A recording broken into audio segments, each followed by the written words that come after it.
Hey, muy buenas noches, everyone. I hope everybody's doing well, blessed, and enjoying family.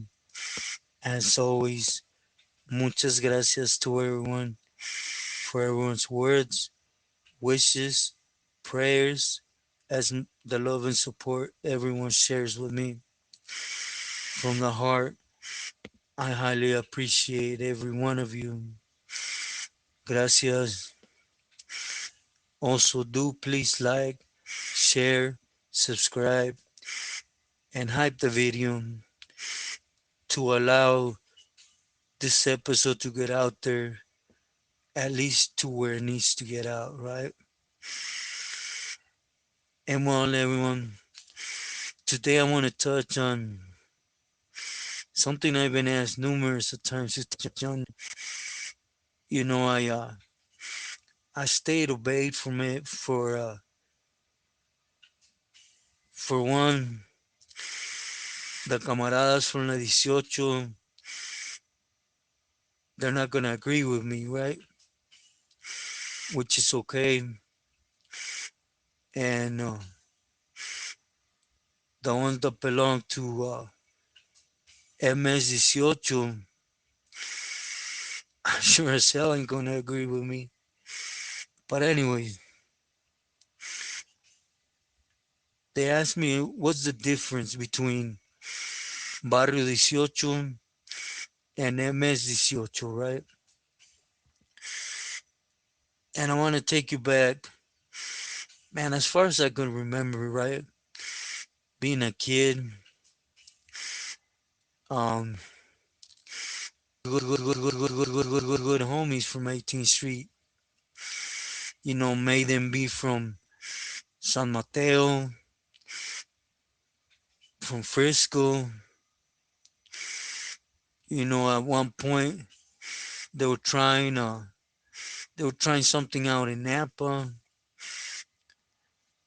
You know, Fairfield. You know, in the area.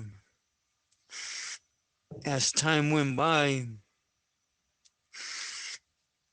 you know, I'm from Northern California, so camaradas are camaradas, period, point blank, right? Because you boogie the same. And anyways, as time kept passing by, you know, certain things manifest or they grow, which leads me to juvenile hall YA, right? Juvenile hall wasn't that bad. You know, I was always in the pause, short hall, because I was always a cagapalos, right? You would have to earn points and to move out of that compa, right? But two homies from 18 were always there with me. It seemed like we became came to an agreement to be busted together, right? Which was the homie Dreamer and Long Haul and Spider in Short Hole where I was at. And you guys know how juvenile hall works. It ain't too much to really touch on, right? The pause was the messed up part, you know, and me growing up with norteños and being who I was and what I was doing, oh, they hated my guts with the passion, right? But to me, it just juvenile hall. It really didn't mean nothing, right? I grew up with them kindergarten, first, second, third grade, and I'm not gonna minimize them, but never have did one of them whoop me, you know. So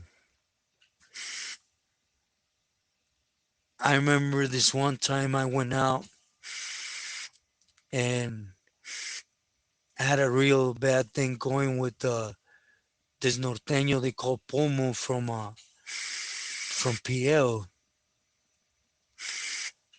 and I gotta give props to him. Me and him, we couldn't see each other. As a matter of fact, like 4 or 5 days before he got cracked, my homeboy, rest in peace, also, he put a couple holes in him, right? One being a big gash across his neck. So, I came out to the day room. They have the sillones, and I sat down, and the first one that sat down next to me, to my left, was Pomu. Keep in mind, me and this fool, we don't like each other, period, point blank, right? We're across the tracks from each other. It's like, and he puts his hand around me. As he puts his hands around me, he just goes, "What's up, Pachuco Locos?" And I just went off on him, right? And I got the bad end of that stick because I opened up his wound, so they put me on management cell for longer, and the typical juvenile stuff, right? But after a while, a lot of homies from Sonoma, they started coming in claiming 18.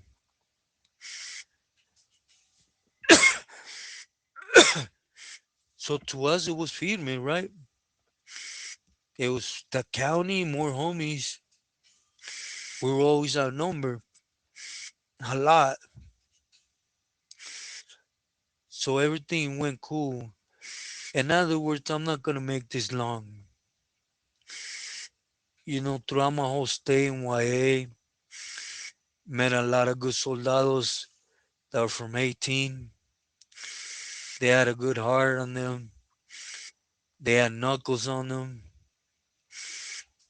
You know, from there and expanded to prison, right? And when I hit San Quentin,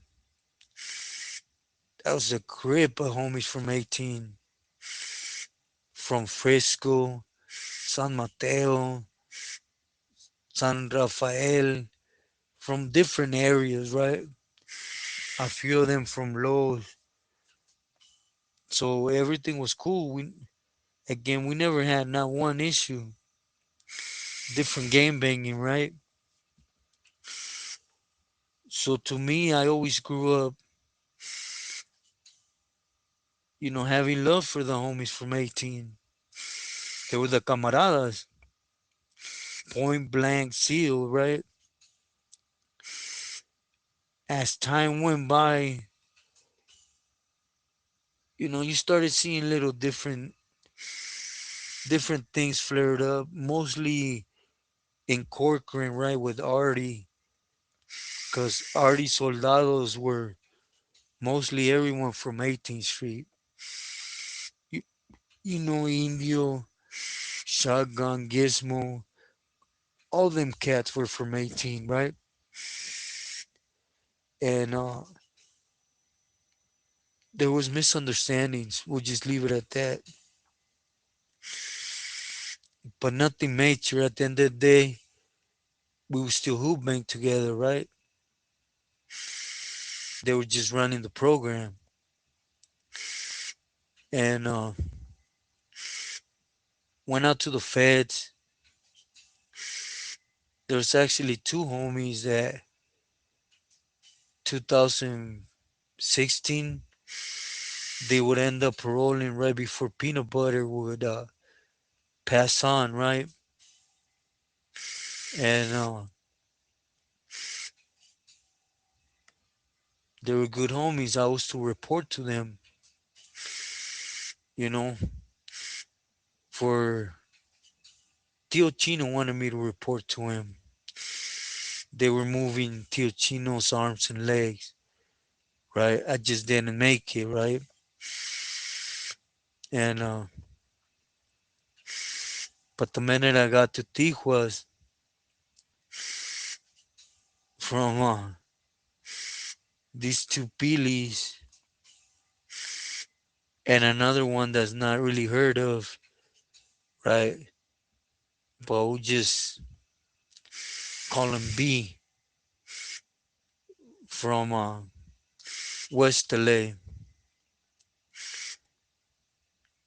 They started giving me clecha, and the clecha is, I'll be honest with you, I was paying attention, but it wasn't, how do I say it?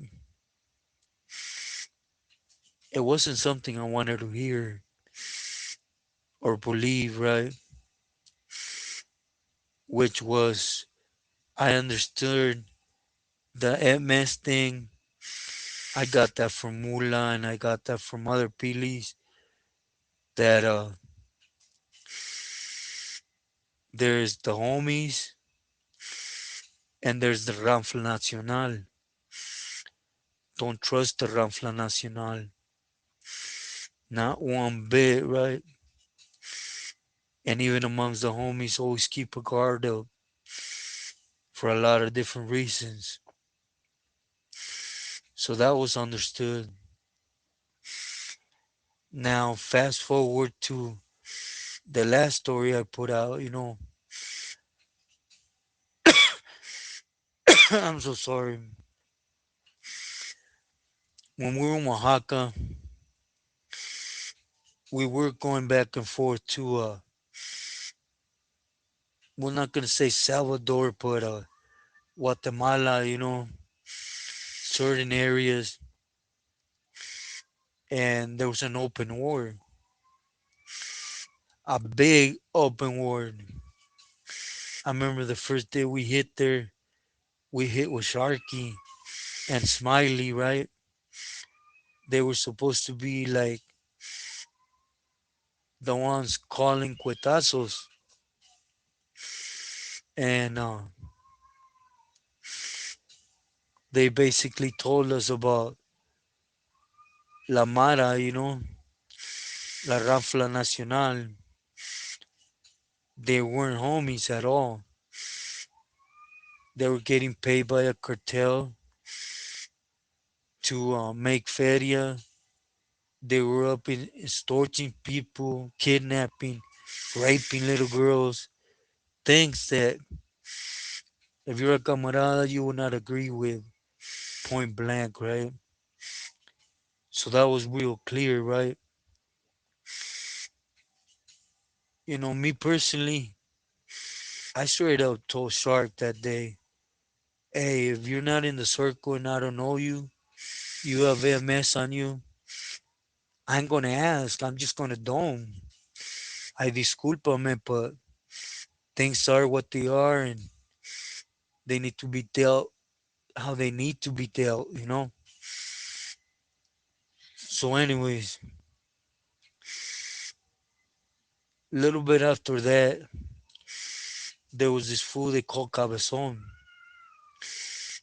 Cabezon was from 18, barrio 18. He has sureño across his stomach and 18, right? So he tried to do the same, explain to us, hey, if you see a homie from 18, they're gonna have what you used to. Best, Barrio 18, Sureño, you know, typical things we see in California, right? And I told him, and if not, if you see MS any way, shape, or form next to 18, or they were calling it New Movement 18, You see of them, take them out. They ain't part of what we're doing. So, I'll be honest, I had a lot of problems with this because, well, 97, Squinting, I was with Vago, Rudy, also, I was with a few that they were scared to get deported, right? It had been a long time, but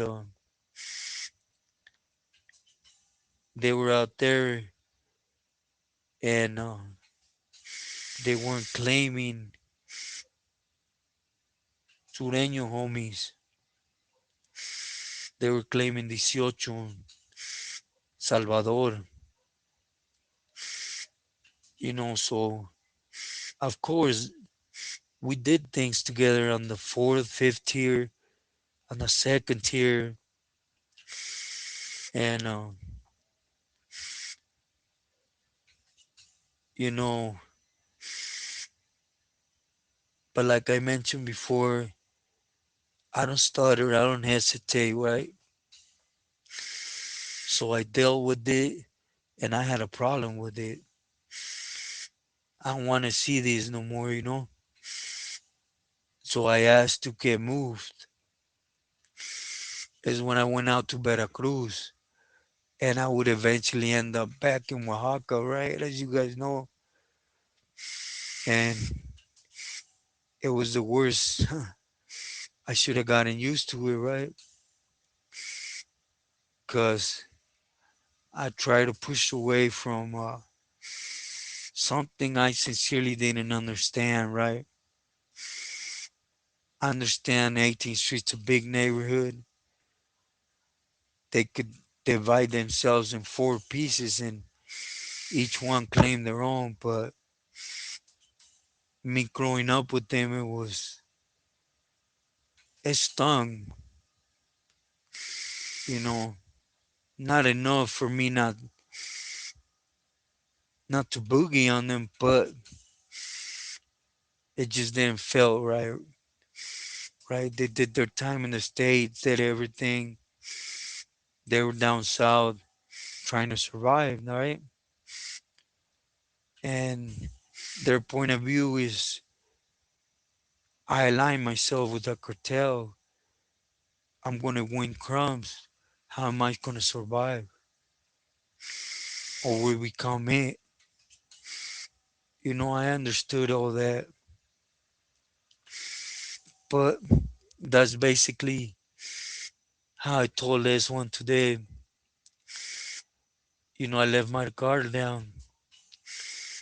There was this fool named Casper that was with us that day going at it against the casitas, right? From 18. That fool goes back to Tracy. Well, that was the fool jumping car to car until he had Daryl dead on.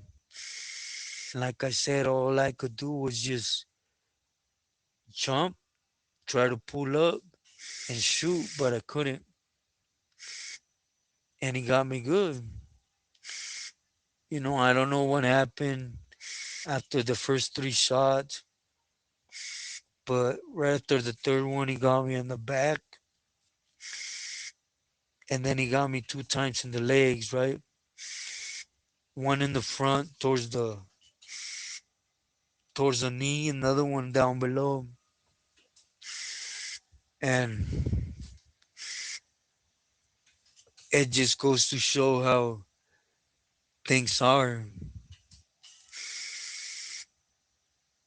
The difference between these yochos is